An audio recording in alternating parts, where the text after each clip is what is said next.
ভাইয়া ভাইয়া ভাইয়া তুমি কোথায়? আরে বোন, তুমি ঘর থেকে বাইরে হয়েছো কেন? তোমাকে আমি বলছি ঘর থেকে তুমি বাইরে হয়ে না, তবু কেন তুমি ঘর থেকে বাইরে হয়েছো?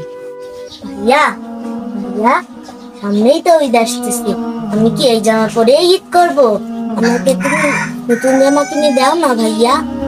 বোন দেখো, আমরা তো গরিব মানুষ, আমাদের কি অত দামি কাপড় কেনার সামর্থ্য আছে? তুমি যখন আমার কাছে আবদার করছো, আমি দেখি মালিকের কাছে যাই, যদি মালিক আজকে আমাকে মজুরি দেয় তাহলে ওই দিক দিয়ে আমি তোমার জন্য কাপড় নিয়ে আসার চেষ্টা করবো। আচ্ছা বোন, ঠিক আছে, তুমি কোনো চিন্তা করো না, আমি কাজে গেলাম। আচ্ছা ভাইয়া তুমি কাজে যাও। কি মজা কি মজা, আজকে আমার ভাইয়া আমার জন্য জামা নিয়ে আসবে, কি মজা। আরে আজকে তো মালিক এখনো বাড়িতে আসে নাই, যাই মালিকের সময় আছে, তাড়াতাড়ি গিয়ে কাজে লেগে পড়ি। যাই দোয়ালগুলোতে পানি দিই, কালকে তো মালিক বলছে দোয়ালগুলোতে পানি দিতে।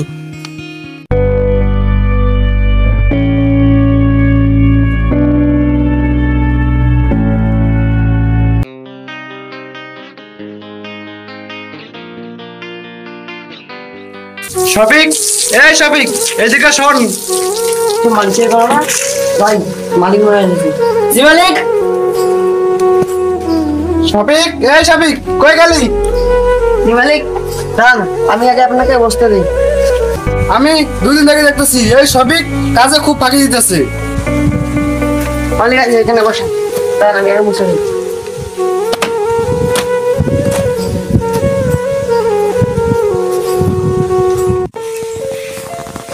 শফিক, এই শফিক, জি মালিক।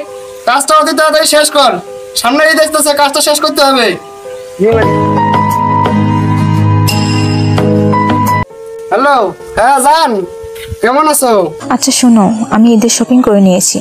ছুটির জন্য শপিং করেছিলাম, কিন্তু ওর পছন্দ হয়নি।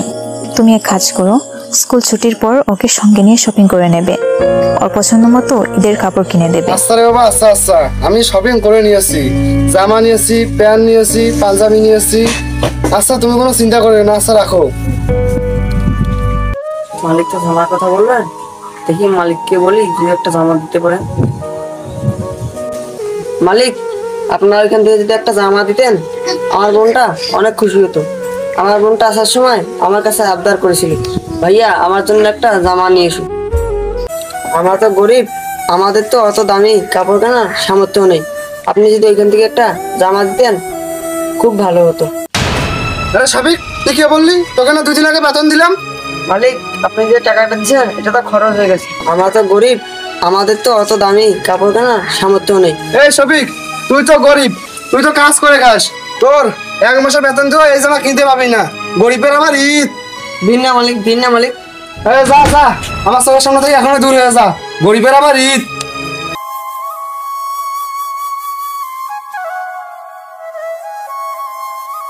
ভাইয়া তো সেই সাত সকালেই কাজে গেল, এখনো তো ফিরলো না, জানি না কোথাও আটকে গেল নাকি।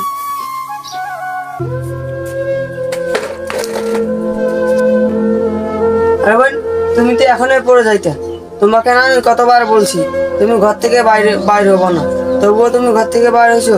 ভাইয়া তুমি আমার জন্য জামা আনছো? ভাইয়া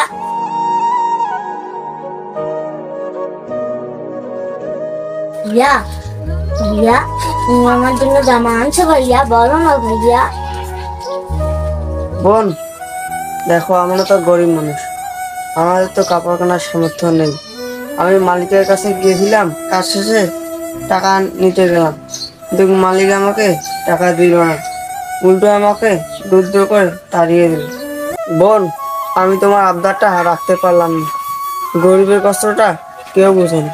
ভাইয়া তবে কি আমাদের গরিব হয়ে জন্ম নেওয়াটাই কি ভুল ছিল? বোন, এটা তো আমি বলতে পারবো না, এটা শুধু একমাত্র উপরওয়ালা বলতে পারবে। ভাইয়া তুমি কান্না করিও না, তুমি কান্না করলে আমারও খুব কষ্ট হয়। ভাইয়া আমি আর তোমার কাছে জামা চাইবো না, আমি এই জামা পরেই ঈদ করবো।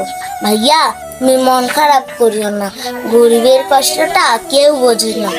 বোন, গরিবের আবার কিসের ঈদ? আজকাল বড়লোকের কাছে গরিবের কোনো ঈদের মূল্যই নেই। ভাইয়া তুমি মন খারাপ করলে না, তুমি মন খারাপ করলে আমারও মন খারাপ হয়। আচ্ছা ঠিক আছে, চলো আমরা ঘরে যাই, কালকে তো ঈদ।